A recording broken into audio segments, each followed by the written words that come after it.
So my name is Jesse Krimes. I am an artist included in the exhibition The Fire This Time, and the work that I have displayed in the exhibition are two of the first pieces that I made when I entered into the prison system.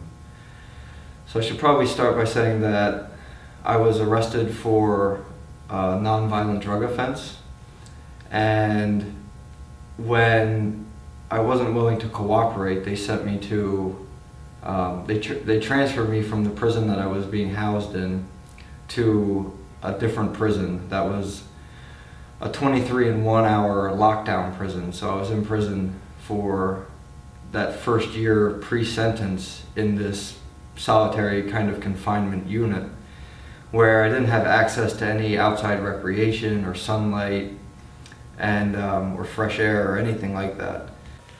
So what I did to kind of disconnect from this environment and being surrounded by all of these violent offenders, I began making work, and it served as a way for me to kind of transcend this environment and invest my energy into something positive. So I made, the two pieces in the show are The Arrest of Christ and Elizabeth.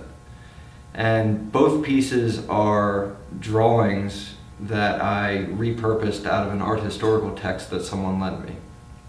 And I would take hair gel and a plastic spoon and transfer images of offenders onto the prison bed sheet, and then I would draw with a number 2 pencil and kind of extend the image to recreate this kind of religious scene, but through a contemporary lens. And the reason that I chose to use these offender portraits is that I was also reading Foucault's Discipline and Punish during this time. And in that text, he speaks about the transition of punishment from the corporal body to the spirit or the soul or the intellect. And historically, they used to force people to go to the town square and watch people be executed or hung or whatever the kind of punishment was.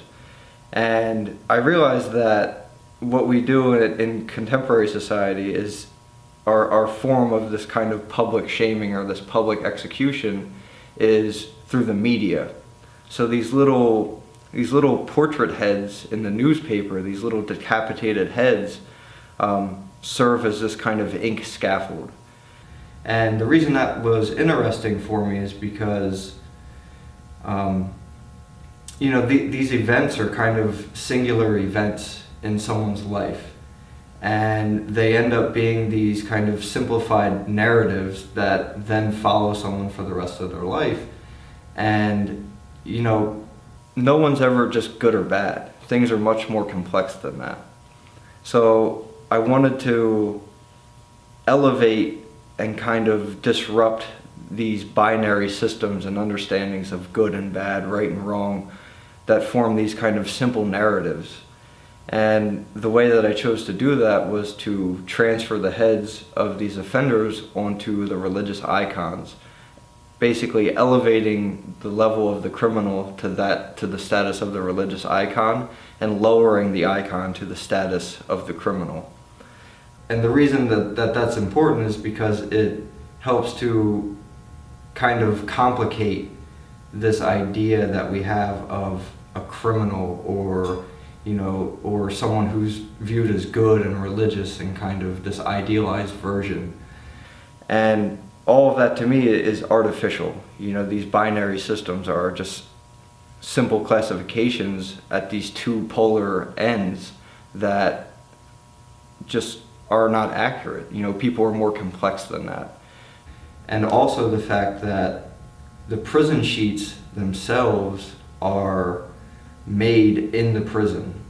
They're made in the prison by a company called Unicor, which is the Federal Bureau of Prisons production arm. And they use inmate labor to make sheets and spoons and trays and all of these objects to keep the prison self-sustaining. However, in 2005, Unicorn privatized, and now they compete globally in the private market, and they use inmate labor at 40 cents an hour to make these products that are now in competition with other corporations, and they're basically putting corporations out of business in other parts of the world, like Bangladesh, where they pay their workers like $3 an hour.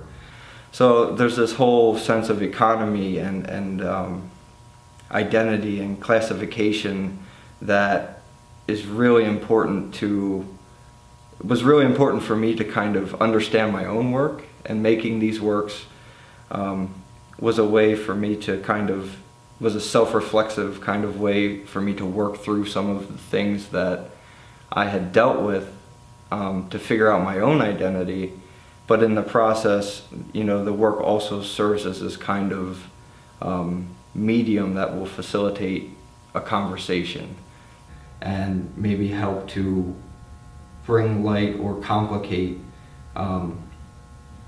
people's understandings of some things that are often overlooked or just kind of easily written off. And yeah.